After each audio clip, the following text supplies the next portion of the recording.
Aquí no se ha reducido la delincuencia por ningún lado. Esto está peor cada día más.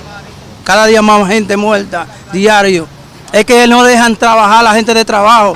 La prensa es obviamente quien a diario habla y establece cómo van incrementando los niveles de delincuencia, donde están metidas incluso autoridades.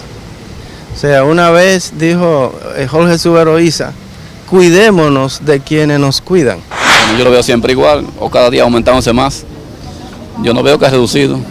Para decir que la ha reducido no es fácil determinarlo fácil, porque todos los días hay atraco y hay muerte, y entonces, delincuencia. Bueno, ahí escuchaban las opiniones de varios ciudadanos en la calle. Ahora vamos a tomarnos un cafecito para prepararnos, ¿verdad? Para tratar el siguiente tema, que es sobre las causas de la delincuencia y la criminalidad en la República Dominicana. Gracias. Se ha mencionado mucho el hecho de que los carteles colombianos pasaron de pagar en dólares a pagar en droga y que eso ha incrementado el tráfico y por lo tanto el consumo de drogas internamente. Gracias. Y que eso ha disparado la delincuencia. Pero es evidentemente un factor importante, pero hay otros. Y quisiéramos saber si la impunidad puede ser uno, ¿verdad? Y la corrupción. Vamos a comenzar esta ronda por Servio Tulio Castaños Guzmán. Yo creo que esa pregunta es clave porque desde el Estado muchas veces se le ha querido dar respuesta a este fenómeno, no por sus causas, sino por sus consecuencias. Y qué bueno que comencemos a hablar de las causas. A mí me llamó mucho la atención un estudio que hizo la Procuraduría y la Universidad Unida, con relación a 243 menores que estaban involucrados en actos delictivos. Y oigan lo que reflejó ese estudio, que yo creo que debe de llevarnos al centro de la reflexión.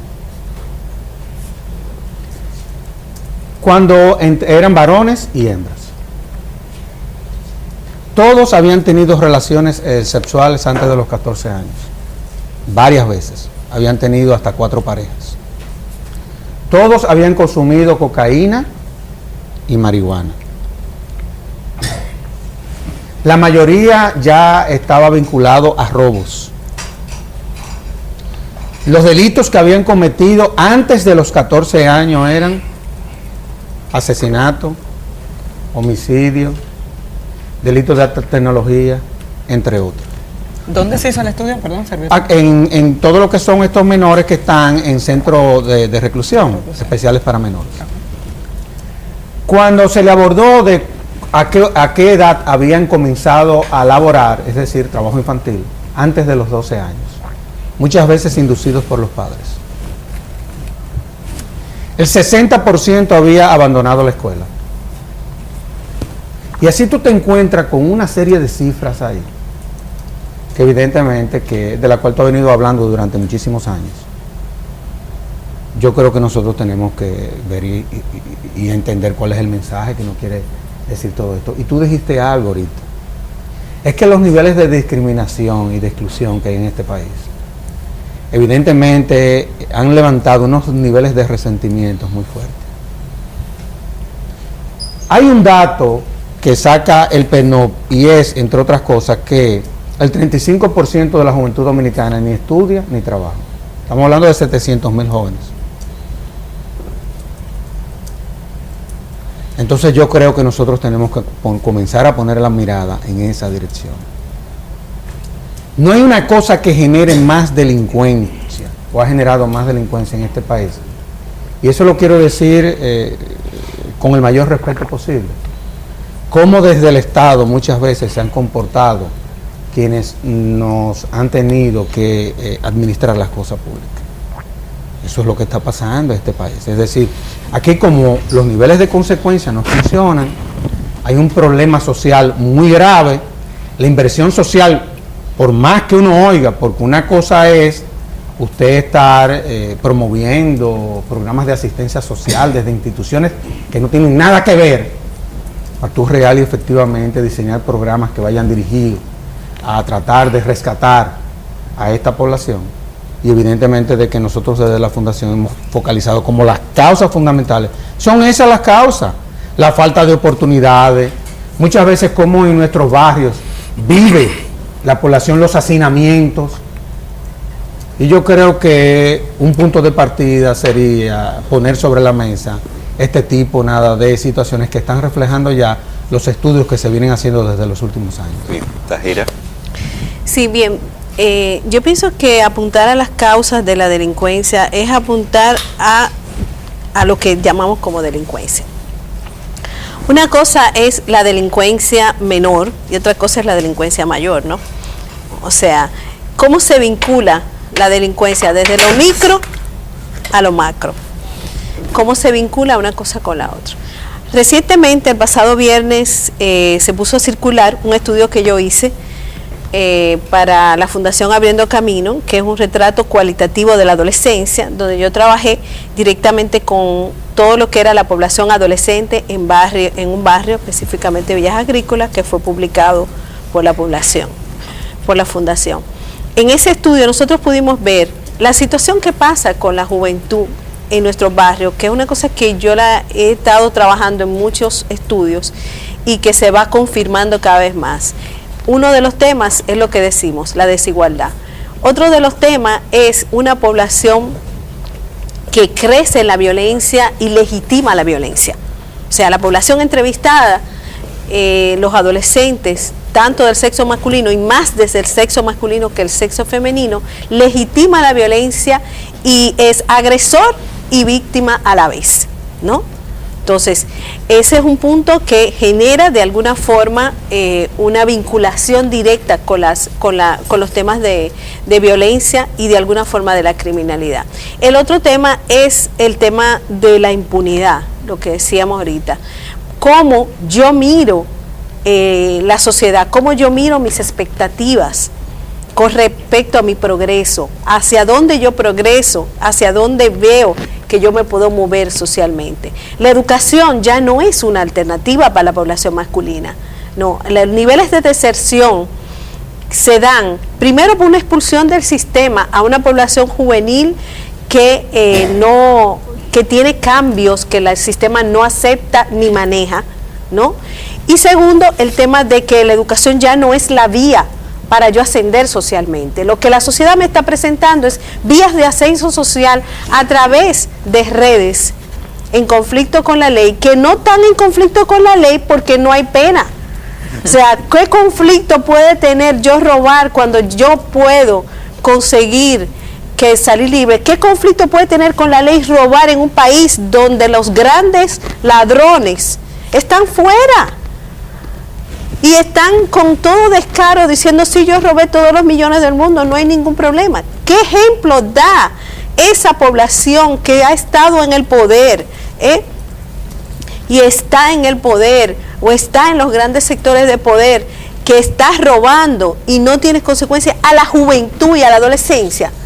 ¿Cuál es el modelo de sociedad que estamos brindándole a nuestras nuevas generaciones? Un modelo de sociedad donde el conflicto con la ley no existe. Vamos a quitar ese atributo. Vamos a dejar de decir conflicto con la ley, porque eso no existe.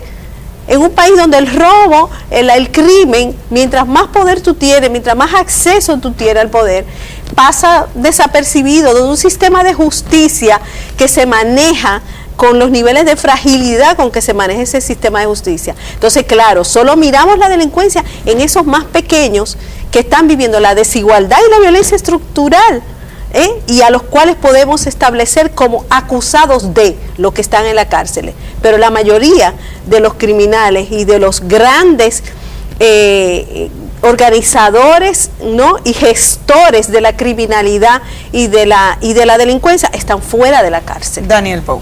Sí, yo considero muy oportuno muy oportuna la intervención de Tajira, porque como yo trabajo más el tema desde el punto de vista macro, por ejemplo, yo trabajo mucho el tema del crimen organizado en la República Dominicana, y hay que saber que lo micro tiene un vínculo directo con lo macro. e incluso en determinados momentos los grandes estrategas del crimen organizados, que son sociólogos y antropólogos muy expertos, que conocen las debilidades, localizan los nichos de debilidades de cada sociedad, los trabajan, está produciendo en República Dominicana una perspectiva bastante sombría.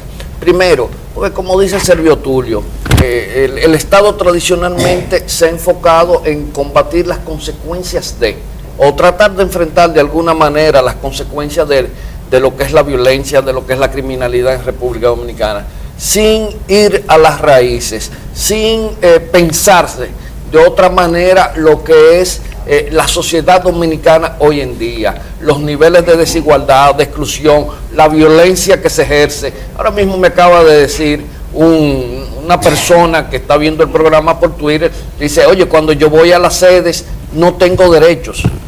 Cuando voy a reclamar una factura, es cierto. Aquí usted va a cualquier empresa de servicio y el poder se le hace sentir desde el momento en que usted plantea una situación de reclamación. O sea, en la telefónica, en la empresa eléctrica, hasta en la que brinda el servicio de agua. Y República Dominicana tiene esa característica de que la respuesta siempre está bordeando la silueta de la violencia en todos los aspectos de la vida cotidiana. Pero ¿qué sucede? Que en República Dominicana ese problema de violencia estructural, ese problema de exclusión, ese problema de desigualdad, tiene como fundamento lo que acaba de señalar Taira. Es que estamos en una sociedad donde las vías de hecho son las que priman sobre las vías de derecho dentro de la sociedad. Entonces, tenemos un cóctel complicado.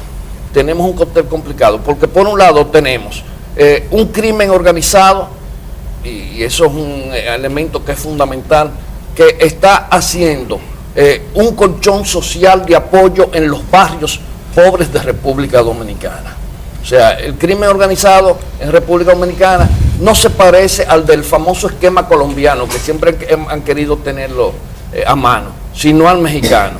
Entonces, frente a esa situación de exclusión, impunidad, violencia estructural, por el otro lado tenemos las estructuras del crimen organizado trabajando científicamente. Y hay un hecho que hay que tomar en cuenta. Hoy en día en los barrios de República Dominicana existe una economía, una nube económica creada por el crimen organizado, con el tema, por ejemplo, del microtráfico. Incluso el crimen organizado decide cuándo aquí bajan o suben las muertes violentas en las calles de República Dominicana.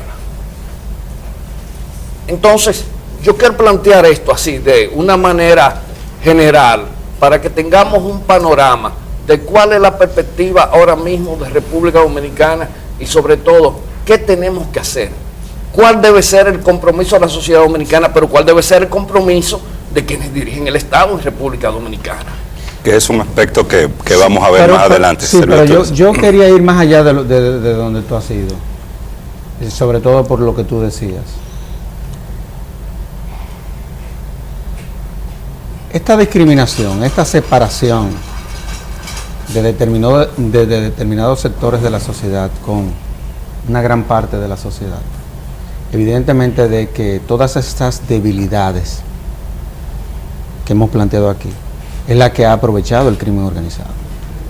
¿Y qué ha pasado como consecuencia? De que, como tú decías, ya no es la educación, es que el crimen organizado se ha convertido en una herramienta de movilidad social en este país.